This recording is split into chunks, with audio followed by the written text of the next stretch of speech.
এগুলা মাছ মাছ মাছের স্বাদ এটা আলাদা মজা। মশলা নাই তো, মশলা লাগবে না, চুলা লাগবে, কয়লা লাগবে। গুগলি কাটে দিস না,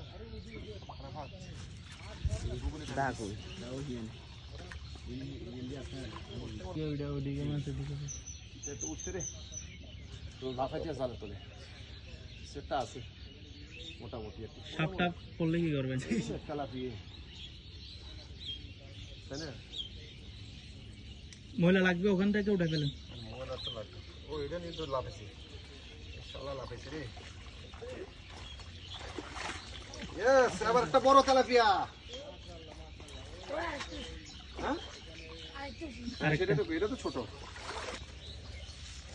তোমরা যেন রান্না করে নিয়ে, তোমরা রান্না কই বাসাত কষ্ট দিব, তোমরা রান্ধো বসে বসে।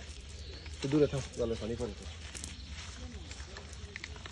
শুধু একটা তেলাপিয়াটাই পড়ছে, দুইটাই একটা তো সাইজ করা কি টাস্কি পাইছে কটা টাস্কি দি বড় তেলাপিয়াটা একটু দেখায়। এদিকে তো গোবর থেকে দিকে দেন প্রাকার ভিডিও করে দাও। আমি নিয়ে আসো না, আরে খাবো তো লাগে তো গোবর লাগলে কি এত হেডে দেব না, এটা তো তো না। এটা ধুয়ে দাও, এখানে ধুয়ে রাখো। ধুয়ে রাখ আবার চলে যাবে, দিতে গেলে চলে যাবো। তোমার লাগবে তার পাল দিয়েছি দেখেন।